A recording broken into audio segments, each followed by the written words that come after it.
Selamat pagi anak-anak. Sebelum memulai pembelajaran hari ini, jangan lupa untuk melaksanakan pembiasaan terlebih dahulu ya. Hari ini kita akan belajar mengenai tema 8, subtema ke-1. Baik, kita mulai saja ya anak-anak. Penggunaan huruf kapital. Kita sudah ya waktu itu belajar mengenai penggunaan huruf kapital. Namun kali ini akan Ibu bahas kembali ya anak-anak. Huruf kapital digunakan pada huruf pertama di awal sebuah kalimat. Huruf kapital juga digunakan saat menuliskan kata Tuhan dan kata ganti Tuhan. Berikut contoh kata ganti Tuhan yang sering kita gunakan. Yang pertama ada Tuhan yang Maha Esa.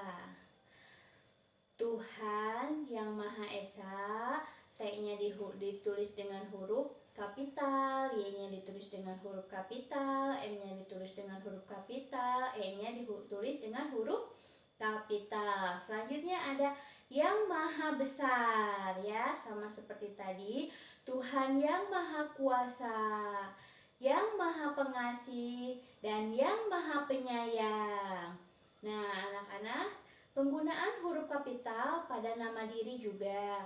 Huruf kapital juga digunakan untuk menulis nama diri seperti Edo, E-nya menggunakan huruf kapital. Beni, B-nya huruf kapital. Lani, L-nya huruf kapital. Dayu, D-nya huruf kapital. Nah, selanjutnya kita juga akan belajar mengenai penggunaan tanda titik dalam kalimat. Kita juga waktu itu sudah belajar ya anak-anak mengenai penggunaan tanda titik dalam kalimat.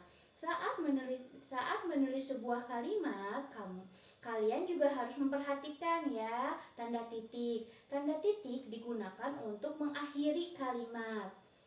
Tanda titik ditulis setelah kata terakhir dalam sebuah kalimat. Contohnya, Edo dan Beni berangkat sekolah bersama-sama titik. Atau contoh selanjutnya, Dayu bermain sepeda di taman titik ya. Menggunakan tanda titik dalam percakapan, tanda titik digunakan untuk mengakhiri suatu kalimat. Nah, selanjutnya ada juga penggunaan tanda tanya dalam percakapan.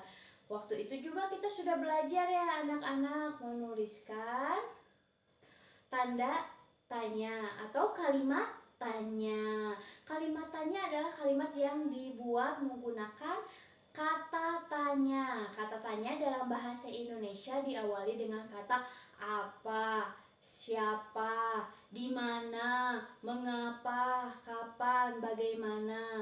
Nah, keterangan dan penjelasannya juga sudah ya anak-anak di pembelajaran sebelumnya. Apa digunakan untuk apa, siapa, di mana, mengapa, kapan, semuanya sudah pernah Ibu jelaskan juga. Nah, selanjutnya saat membuat kalimat tanya, kalian juga harus memberi tanda tanya. Nah, seperti ini bentuknya ya. Di akhir kalimat. Kalimat tanya juga dapat dibuat dengan menambahkan partikel kah pada suatu kalimat. Misalnya apa menjadi apakah. Nah, ada contohnya seperti ini. Siti bertanya, itu ya Siti, ada sebuah percakapan. Apakah ikannya matang, Bu? Kapan ikannya matang, Bu? Apakah masih lama? Nah, itu sebuah kalimat tanya. Ada kata apa berubah menjadi apakah masih lama? Selanjutnya kita akan belajar mengenai jam. Jam terbagi menjadi dua jenis, yaitu jam digital dan jam analog. Jam digital adalah jam yang tampilan dasarnya berupa angka yang tertera langsung di layar. Dalam jam digital tidak ada jarum jam. Biasanya jam digital hanya menunjukkan jam menit saja. Ada ya contohnya gambarnya seperti apa ya anak-anak jam digital. Nah, selanjutnya ada jam analog. Jam analog terdapat 1 sampai 12. Angka 1 sampai 12. Jarum jam pada jam analog selalu bergerak memutar dalam satu hari ada 24 jam. Satu putaran penuh jarum jam panjang pada jam analog menunjukkan 1 jam atau 60 menit. Jarum pendek berfungsi sebagai petunjuk jam, sedangkan jarum panjang sebagai petunjuk menit. Kan gambar berikut. Jarum pendek menunjukkan ke angka 11, sedangkan jarum panjang menunjukkan ke angka 12. Maka dibaca pukul 11. Tanda waktu 24 jam pelajaran. Nah, di sini ada contoh cerita ya anak-anak. Pelajaran sekolah dimulai tepat pukul 7 pagi dan berakhir tepat pukul 12 siang. Pada keterangan tersebut menggunakan keterangan pagi dan siang. Keterangan waktu yang melibatkan keterangan pagi, siang, sore, atau malam disebut penulisan tanda waktu 12 jam. Pada penulisan tanda waktu 24 jam tidak diperlukan lagi keterangan waktu pagi, siang, sore, dan malam. Dalam satu hari ada 24 jam. Karena hanya ada 12 angka pada jam analog, maka setelah 12 siang, waktu disebut seperti contoh berikut. Nah, pukul 1 siang ditulis 13.00. Nah, perhatikan contoh berikut agar lebih paham ya anak-anak. Nah, coba dilihat, diperhatikan.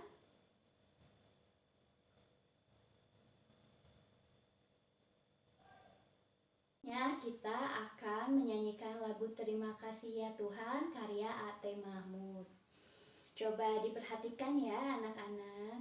Terima kasih ya Tuhan atas kasih sayang-Mu, atas kasih sayang-Mu. Terima kasih ya Tuhan.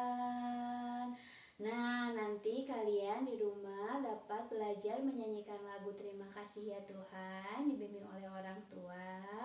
Apabila masih ada pelajaran yang masih belum dipahami, bisa langsung WA pribadi ke Ibu. Kurang lebihnya Ibu mohon maaf. Wassalamualaikum warahmatullahi wabarakatuh.